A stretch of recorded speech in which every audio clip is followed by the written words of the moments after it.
J'étais assis au fond de la pièce, relativement dans l'ombre.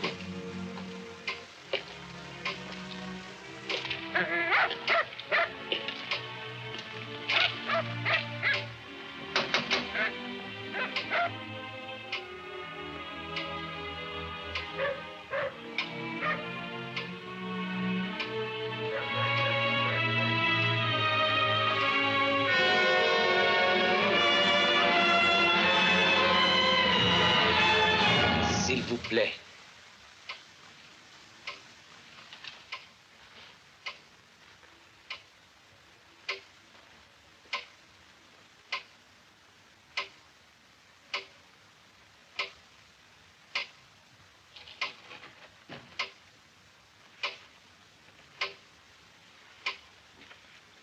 Je me nomme Werner von Ebrenac.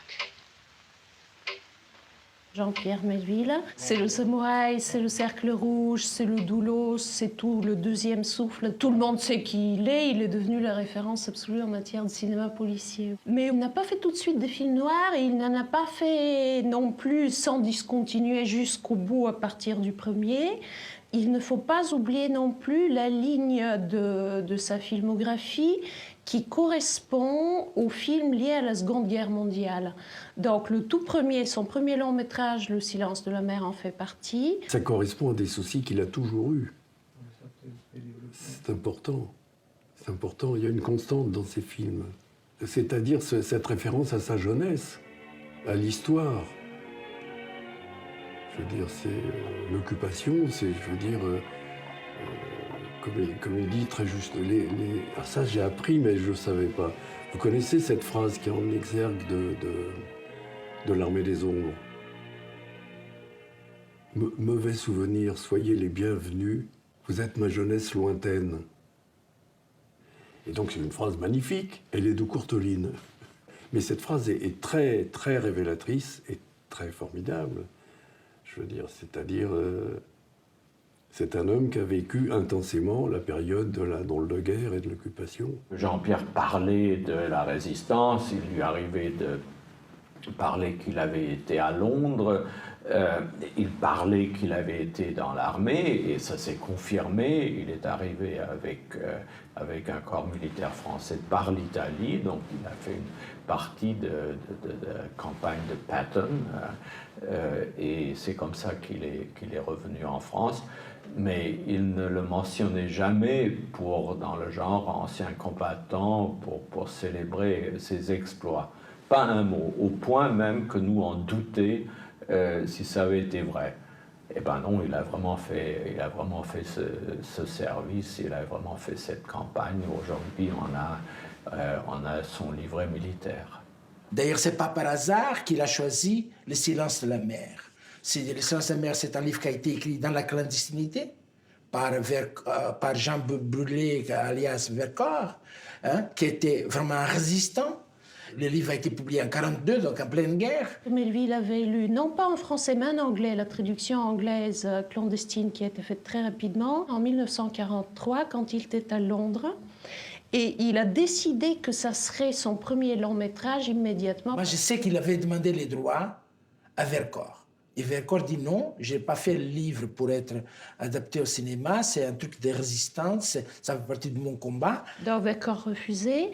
Et l'astuce de Melville, qui était un coup de poker absolument stupéfiant, a consisté à lui dire, écoutez, bon, vous refusez de m'accorder les droits d'adaptation. Pour l'instant, je n'en veux pas. Je vais faire le film pour mon plaisir personnel. Je le fais avec mon argent. Une fois réalisé, si vous voulez bien, je vais vous le soumettre. Et je vais le soumettre à un comité de 24 résistants que vous aurez choisi personnellement. Et si parmi les 24 personnes, sans vous compter, il y a une seule personne qui n'est pas d'accord avec le film, je brûle le négatif en votre présence.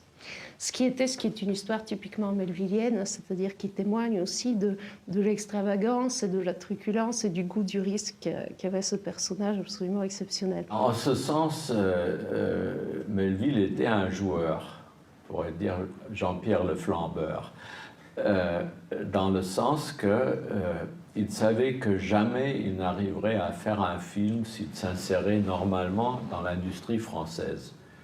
Il fallait qu'il fasse un film comme on fait un coup, comme un casse. Il allait à l'Esbrouf, mais il y a quelque chose, il était sûr de son coup. Et quand on a ça, c'est une grande force. Il ne se demandait pas, mais est-ce que je vais savoir comment on fait un film? Non, il affrontait, il faisait le film en disant « je sais comment on fait parce que j'ai vu des films et je ne suis pas bête et je ferai comme ça ». Dans les conditions du syndical et puis dans les conditions du système de production et de distribution de l'époque, il ne pouvait absolument pas débuter dans la mesure où il fallait justifier d'une expérience professionnelle pour avoir une carte d'assistant stagiaire à la réalisation et vice-versa, il fallait une carte d'assistant stagiaire pour avoir une expérience professionnelle.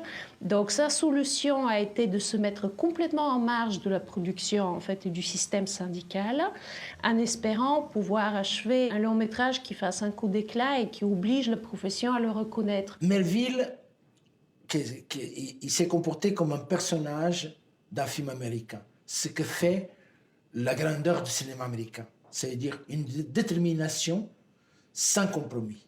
Depuis qu'il était môme, il voulait réaliser des films. Non pas jouer dans des films, non, réaliser, créer. Donc, il a tenu jusqu'au bout, il n'a jamais changé d'un iota son parcours.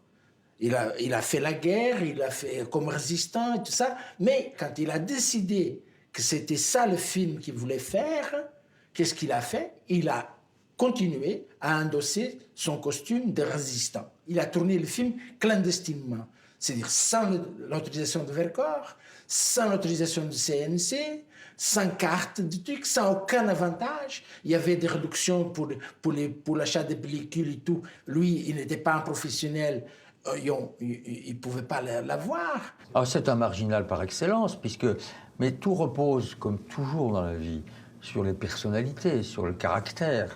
Donc, je ne sais pas d'où ça lui vient, comment il a forgé cette nature, mais il développe très vite un goût farouche, féroce, parfois même, à mon avis, insupportable, pour la liberté. Je veux pouvoir choisir.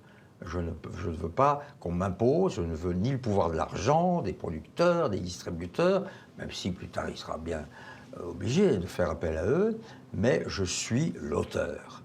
D'une certaine façon, on vous l'a sans doute dit, c'est un pionnier de la nouvelle vague. Il a inventé une matière de tournée, en particulier Le silence de la mer, qui correspond à ce que quelques années plus tard, les gamins de la nouvelle vague, qui d'ailleurs lui à la fois le détestaient, le craignaient, mais l'idolâtraient, ont mis en place. Vers la fin des années 50, quand Truffaut, Godard et Chabrol ont essayé de faire un cinéma simple et direct, eh bien, il y avait un ancêtre, un seul, comme film, le film modèle, Le silence de la mer, de la façon dont on peut faire. On était 6, on partait le matin dans une camionnette avec des pneus énigmés, enfin bon. Il n'y avait personne. Il y avait un caméraman, cet homme prodigieux qui était Henri Deca. Il y avait un assistant. Il n'y avait pas de maquilleur, pas de coiffeur, il n'y avait pas de... C'était vraiment...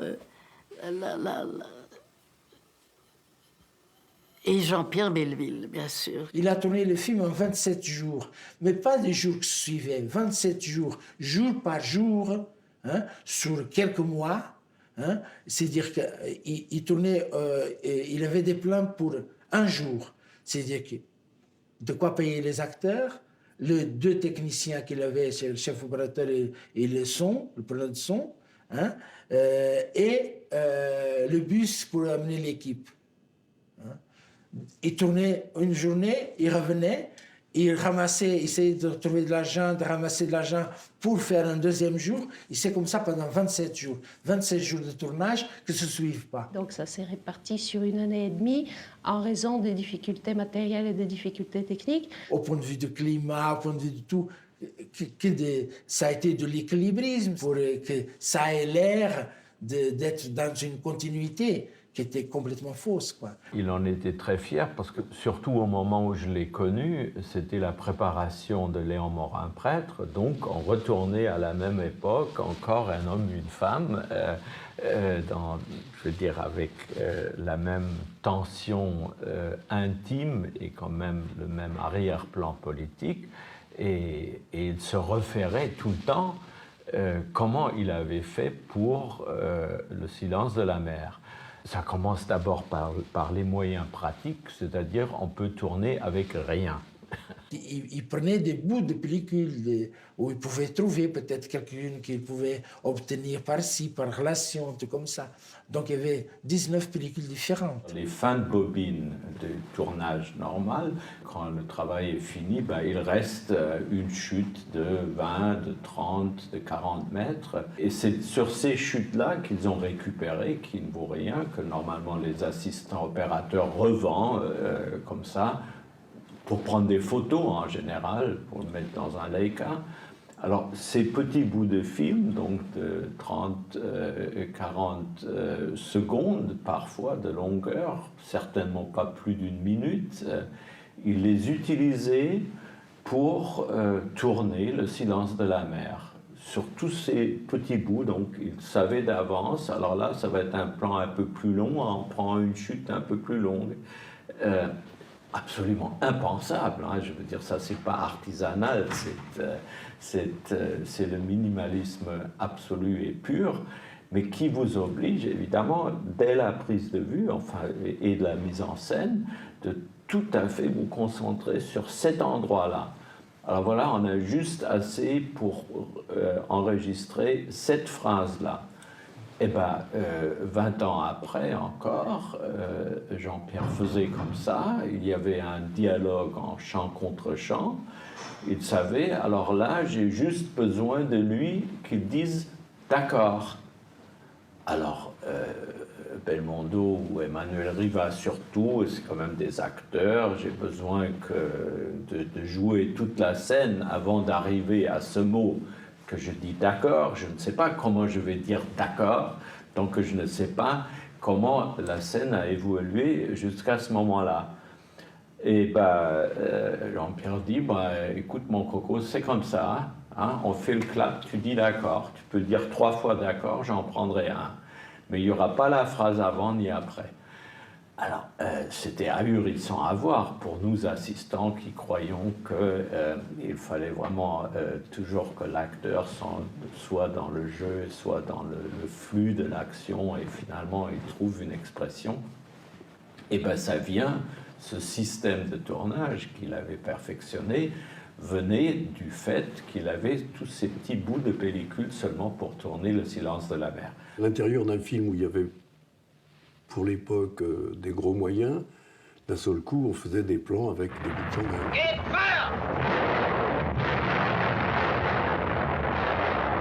Moi, je trouvais ça formidable parce que d'un seul coup, il était très fier de connaître tous ces trucs. Le goût du bricolage et le goût du truc, du petit truc qu'on apprend quand on fait nos premiers documentaires, nos premiers tournages, je veux dire... Chartres, avec le canon qui est aux Invalides. Moi, je trouve ça magnifique qu'il fasse le fondu dans le ciel, entre 2 nuages. Hein? C'est ça. Combien de choses ont été possibles à cause des manques de moyens. Il y a un côté artisan. Ça, c'est clair. Mais ça, c'est voulu. Hein? Le cinéma, pour lui, était resté ça. C'était le cinéma des grands pionniers, quoi. Sur Léon Morin prêtre, quand nous sommes partis près de Grenoble pour tourner quelques plans d'extérieur, c'était comme au temps du silence de la mer, il y avait la caméra dans le coffre de la voiture de Melville. C'est Melville qui conduisait, c'était Henri Deca, moi et l'actrice qui était assise dans la voiture.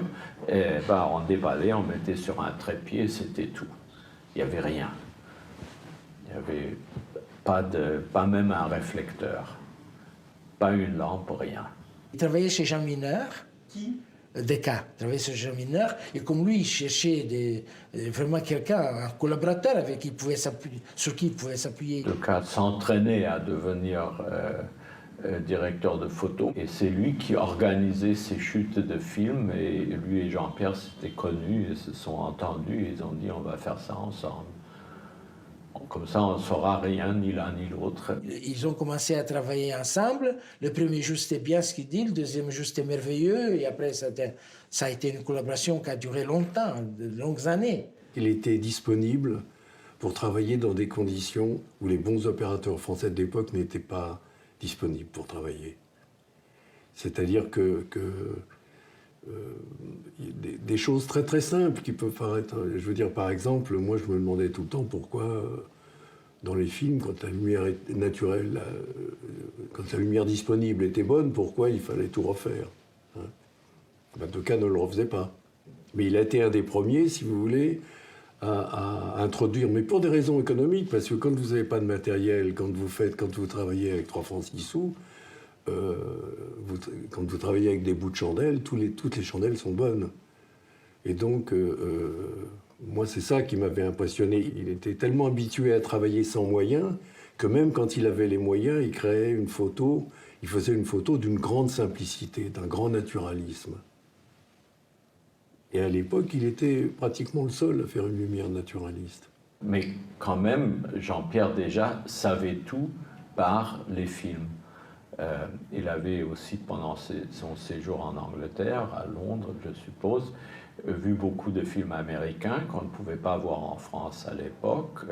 Donc, il avait une vision extrêmement claire et nette de ce qu'il voulait et du style de photo qu'il voulait, et qui était justement l'opposé du style léché avec des éclairages extrêmement sophistiqués de la soi-disant qualité française de l'époque. Je suis sûr que c'est lui qui a imposé ce style à Henri Deca, et Henri Deca est celui qui a eu le courage de dire d'accord, alors on le fait comme ça. Il fait partie des cinéastes que j'ai rencontrés et qui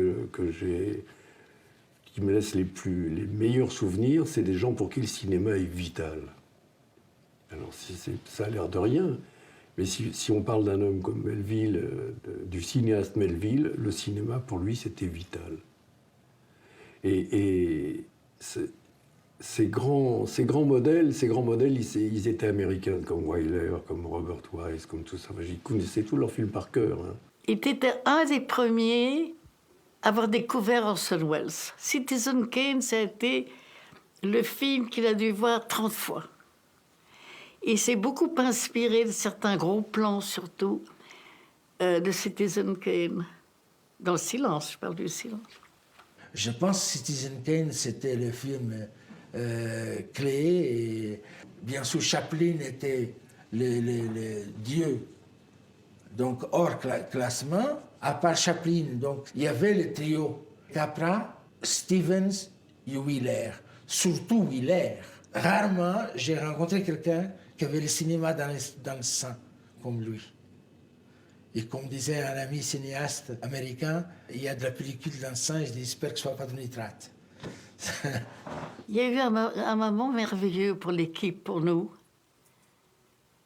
Et là, on s'est rendu compte qu'on peut-être on faisait un grand film.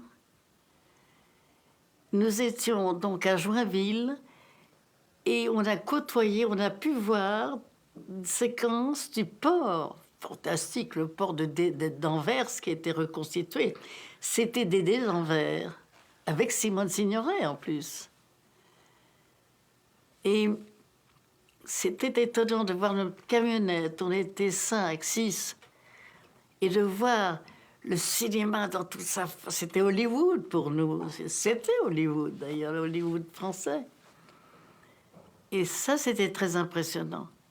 Et on se dit, on fait autre chose. Et ça va être peut-être nouveau, ou foutu, ou on ne saura jamais. Vous voyez, donc on était dans cette incertitude, mais qui était très chaleureuse, qui était plutôt optimiste, en fait. les débuts de Jean-Pierre. Il va chercher des adaptations de livres qui ne sont pas forcément évidents dans le cinéma très plan-plan et très traditionnel de l'époque. Il faut bien voir qu'adapter Le silence de la mer, et même ensuite Le Cocteau, L'enfant terrible, c'est une audace. D'un accord tacite, nous avions décidé, ma nièce et moi, de ne rien changer à notre vie, fût-ce le moindre détail. Comme si l'officier n'existait pas. Comme s'il eût été un fantôme. Pendant longtemps, plus d'un mois, la même scène se répéta chaque jour. L'officier frappait et entrait. Il prononçait quelques mots sur le temps, la température, ou quelque autre sujet de même importance, leur commune propriété tant qu'il ne supposait pas de réponse. Un long métrage où un seul personnage parle les 3/4 du temps, tandis que les 2 autres protagonistes restent muets, c'était proprement inconcevable, en fait, cinématographiquement parlant pour l'époque. Je suis heureux d'avoir trouvé ici un vieil homme digne et une demoiselle silencieuse. Il faudra vaincre ce silence. Il faudra vaincre le silence de la France. Cela me plaît.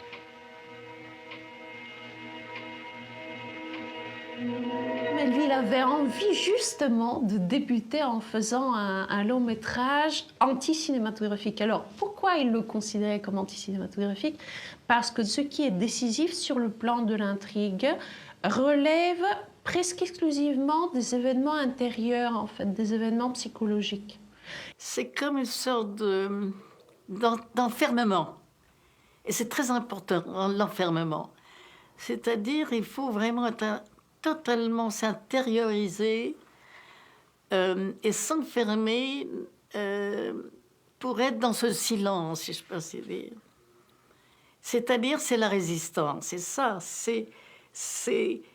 Et Lucie Aubrac, qui a vu Le silence de la mer, a dit pour elle, avec La bataille du rail, que c'était le meilleur film sur la résistance.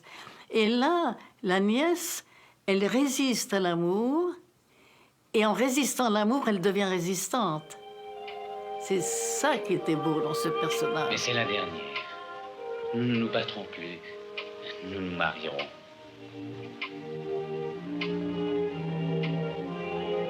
Oui, oui.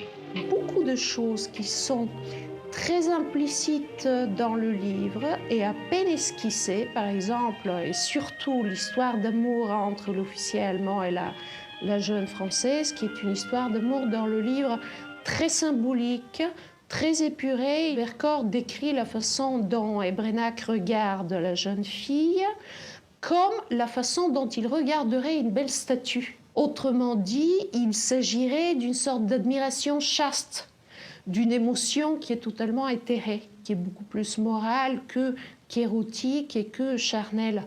Chez Melville, il ne s'agit absolument pas de ça. Il y a un rapport, une attitude de séduction potentielle dès le début, dès le moment où Ebrenac commence à développer son discours sur la France et l'Allemagne et le mariage éventuel de la France et de l'Allemagne. C'est un grand jour pour moi. Le plus grand jour en attendant un autre que j'espère avec toute mon âme. Et qui sera encore un plus grand jour. Je saurai l'attendre. Des années s'il le faut. Mon cœur a beaucoup de patience. Ah, mais Melville me disait toujours que s'il avait refait le film aujourd'hui, ils auraient couché ensemble, les deux, et après l'un aurait tué l'autre. Lequel, je ne sais pas. Ça aurait été beaucoup plus violent, s'il avait tourné plus tard. Par ailleurs, leur silence même fait qu'ils se prêtent à cette tentative de séduction de mieux en mieux, dans la mesure où, quand on ne proteste pas, vous savez, ça, au bout d'un certain laps de temps, ça devient qui ne dit pas non, consent. C'est de cet ordre-là. Et c'est ça qui est particulièrement intéressant et qui est vraiment melvillien. La stratégie de séduction, qui est comparable à celle de Léon Morin aussi par rapport à ses ouailles dans Léon Morin prêtre, c'est quelque chose que Melville a exploité aussi dans Le Doulos. À savoir, un homme qui développe un discours séducteur et qui le développe de façon subtile mais de plus en plus insistante. Et puis en face de lui, une femme qui est beaucoup plus, d'une certaine manière, beaucoup plus naïve, même quand elle est prévenue contre lui, et qui se retrouve incapable de réagir comme elle le voudrait, c'est-à-dire de repousser la tentative de séduction et qui se retrouve en fait de mieux en mieux séduite.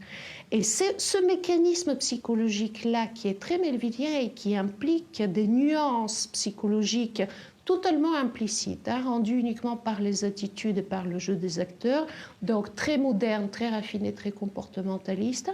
Ce mécanisme-là, il commence à se développer, Melville commence à le mettre en scène dans Le silence de la mer, et c'est très intéressant de constater qu'il maîtrisait déjà cela dès son début de metteur en scène de fiction. J'éprouve un grand estime pour les personnes qui aiment leur patrie. Le refus de collaborer ou le refus d'accepter l'occupant est d'autant plus fort que l'occupant est sympathique. C'est un petit peu comme quand Fritz Lang est arrivé en Amérique, il a fait un film sur un lynchage où un homme était accusé, je crois, d'avoir violé une femme ou quelque chose. Et il s'avère, en cours de film, c'était quand même un film de Hollywood, qu'il était innocent. C'était pas lui le malfaiteur. Et Fritz Lang disait, mais un vrai film sur le lynchage n'aurait été intéressant que s'il avait été le malfaiteur, s'il avait violé la femme ou tué l'enfant ou je ne sais plus quel était l'acte, parce que ce n'est toujours pas une raison pour lyncher un être humain.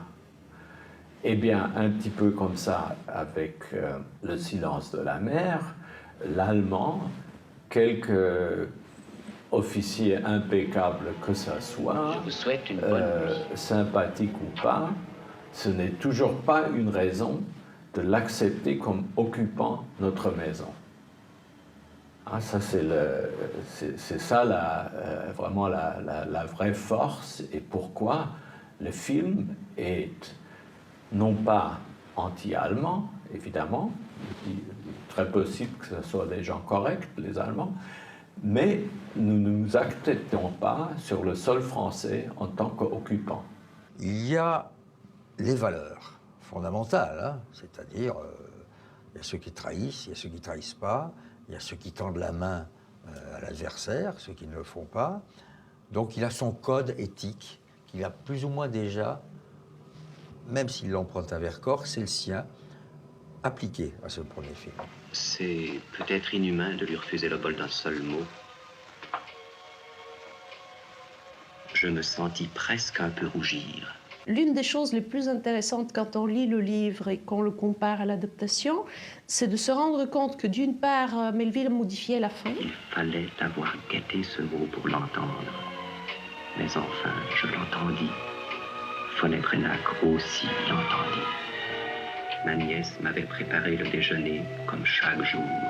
Dans la fin du roman d'origine, l'officier dont Werner Fonebrenac s'en va vers le front de l'Est où, bien entendu, il va se faire tuer.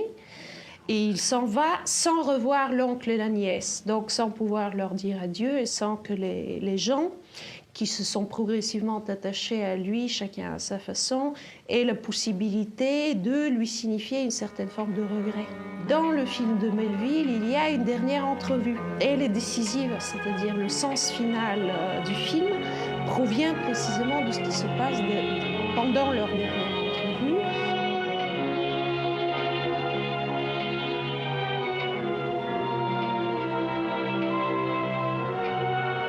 En fait, la différence, c'est que chez Vercors, il s'agit de savoir dans quelle mesure on est autorisé à communiquer avec l'ennemi et dans quelle mesure on peut se sentir proche même de l'ennemi. Dans le film de Melville, il s'agit de savoir dans quelle mesure l'être humain est écrasé par les circonstances historiques, sociales, politiques et autres, et dans quelle mesure notre capacité de nous rapprocher d'un autre être humain, de l'apprécier, de l'aimer, de le comprendre, est fatalement contrariée en fait par la société, par l'histoire, par la politique, par toutes les contingences qui nous dépassent très largement. Et cette façon de tirer l'histoire vers le métaphysique, elle est typique de Melville. Et là aussi, Le silence de la mer est vraiment significatif de ce que Melville va faire par la suite. Mais le destin, c'est C'est une des thématiques de Melville. Hein. Le destin, c'est dire, dès la première image, normalement, ces personnages sont déjà morts.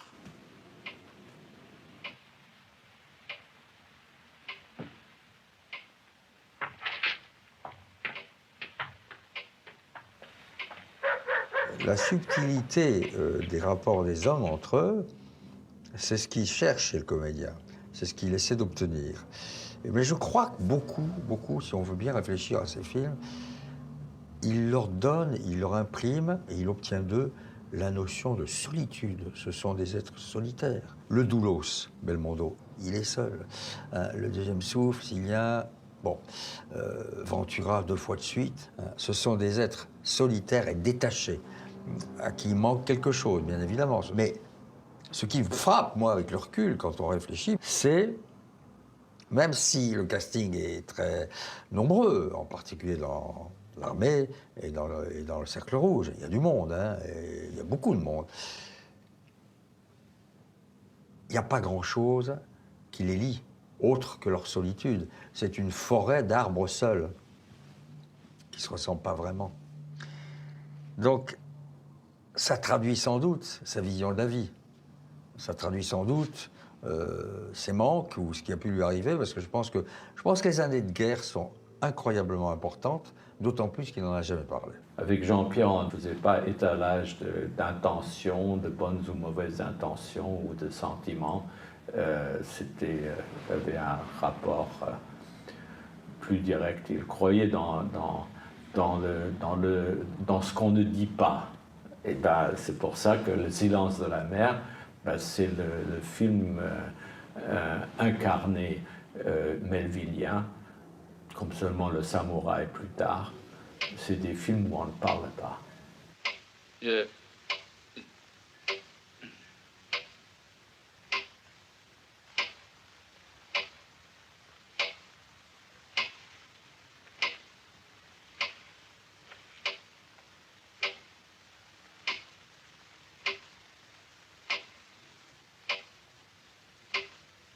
Dans le silence, on rentre je veux dire, on participe à la narration. Le spectateur, il travaille, son cerveau travaille. Mais dans tous les films de Melville, il y a une qualité de silence magnifique, magnifique, et rare. Non, mais là, vous m'avez embarqué sur quelque chose qui est tellement important, tellement important. La notion du temps chez Melville est fascinante. Hein. C'est là où il demeure un grand metteur en scène. Après tout, les films et les cinéastes vieillissent. Hein. Et il est très rare que sur, je sais pas moi, 40-50 ans, on puisse conserver, sur un grand nombre de films qui avaient eu du succès, le même intérêt parce que la rythmique a changé, les vêtements ont changé, la seule manière de parler, la rapidité d'élocution dans certaines comédies américaines, tout a changé. Ce qui demeure chez les grands, et en particulier chez Jean-Pierre, c'est la maîtrise du temps. Hitchcock ne maîtrise pas le même temps que John Ford ou Fellini, mais ils ont chacun une construction interne. Et Melville a très tôt développé cela en utilisant en particulier justement le silence, en réduisant les dialogues et en jouant sur le regard, sur le comportement. C'est quand même un cinéaste du comportement, c'est un cinéaste behavioriste.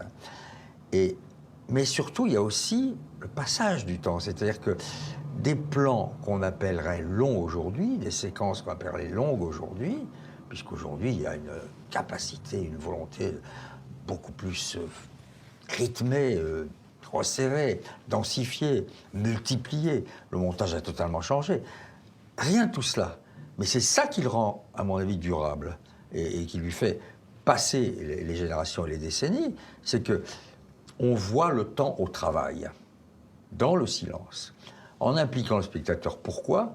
Parce qu'il ne montre jamais, ou très rarement, quelque chose d'inintéressant. Hitchcock disait, vous voulez montrer quelque chose, mettez-le au milieu de l'écran. C'est une phrase géniale d'Hitchcock. Ben, Jean-Pierre, il met au milieu de l'écran un fusil, une rose, un train, une bagnole, un chapeau, un visage, des yeux. Même si aussi il recule, parce qu'il ne sait pas un obsédé du gros plan, qui fascine. Et pourquoi ça fascine? Parce qu'il sait le filmer autrement. Et tout était exprimé, non pas parce que les acteurs n'avaient pas le droit de jouer non plus. Il ne faut pas qu'ils expriment ce qu'ils ressentent ou ce qu'ils pensent. C'est la situation qui crée l'expression.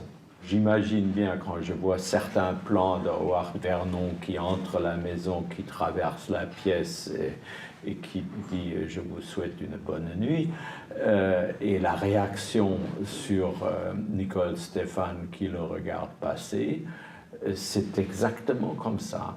C'est-à-dire il n'y a pas de travail de motivation psychologique, mais c'est strictement, comme on dirait, du behaviorisme, d'après le comportement. C'est la situation des personnages dans la pièce, la porte par laquelle il entre, le bureau où Jean-Marie Robin est assis, l'encadrure de la fenêtre où Nicole Stéphane se tient. C'est cette situation-là, et il n'y a qu'à y être. Et lui, il la découpe en quelques plans, et ça y est. Il ne fait pas exprimer, on ne voit pas l'acteur au travail. Hein, on ne voit pas le gros plan où un acteur exprime ce qui doit être le sens de la scène. Non, on voit l'acteur qui est là, il vit la scène. Ça, on le sentait dans tout le côté un peu hiérarchique avec lequel il dirigeait les acteurs, lui-même toujours assis en arrière de la caméra, dans un fauteuil, avec le manteau, col relevé, le chapeau dessus, très droit comme ça. Il créait cette atmosphère de très haute concentration, mais d'aucun étalage de sentiments. Il avait horreur de l'étalage de toute émotion que ce soit. Et c'est ça qui donne, je trouve, la dignité au film.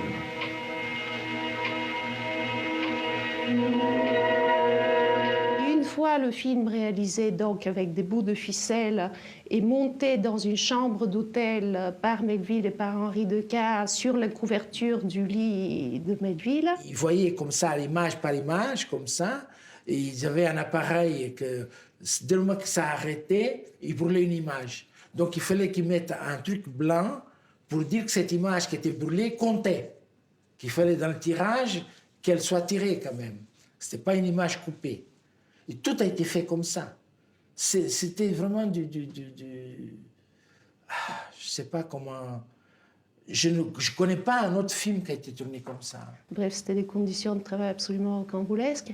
Une fois le film réalisé et monté, Melville a organisé une projection privée pour Vercors et pour ce comité de résistants. Et cette projection était censée être strictement privée, c'est-à-dire réservée aux membres du jury à Vercors et à Melville. Il a nommé Georges Clavin, qui n'était pas encore connu comme un grand organisateur d'événements, mais qui avait déjà toutes les qualités pour. Que Melville connaissait très bien et qui était censé faire le service de presse du film. Et Clavin a convoqué tout ce qu'il y avait de personnalités à Paris, au niveau de la presse. Il y avait Cocteau, Mauriac, tout. Il y avait une très belle salle.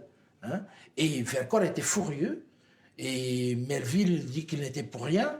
Il a installé un rapport de force dans la mesure, il y avait une forme de chantage assez subtil et je pense très melvillien d'une certaine manière, qui consistait à demander aux membres du jury de résistants, au fond, seriez-vous partant pour me faire détruire un film que j'ai mis 1 an et demi à tourner et que j'ai tourné tout de même par pure passion?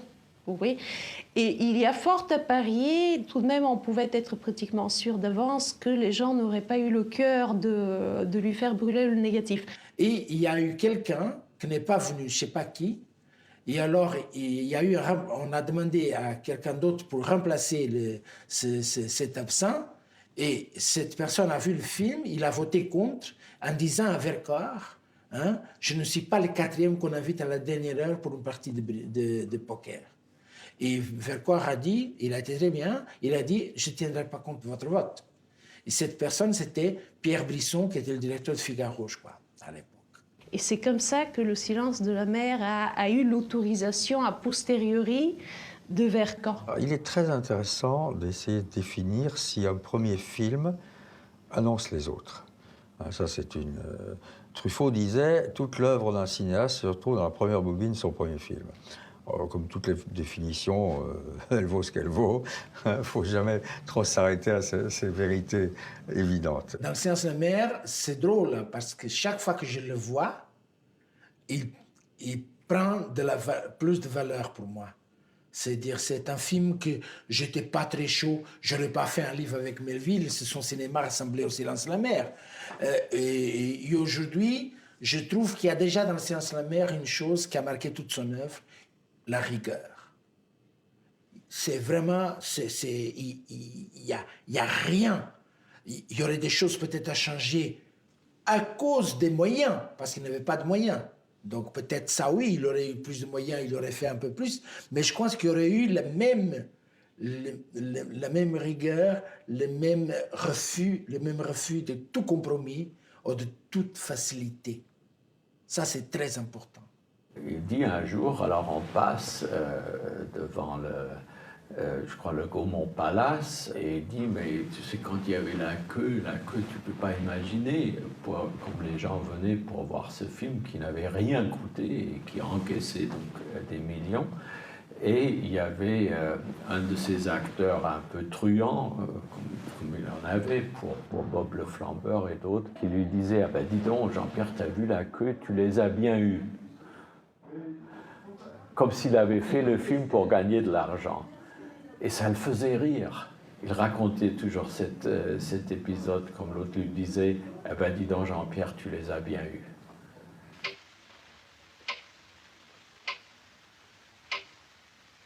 Quand parfois il laissait ce silence envahir la pièce et la saturer jusqu'au fond des angles comme un gaz pesant et irrespirable, il semblait bien être celui de nous trois qui s'y trouvait le plus à l'aise. Alors, il regardait ma nièce avec cette expression d'approbation à la fois souriante et grave qui avait été la sienne dès le premier jour.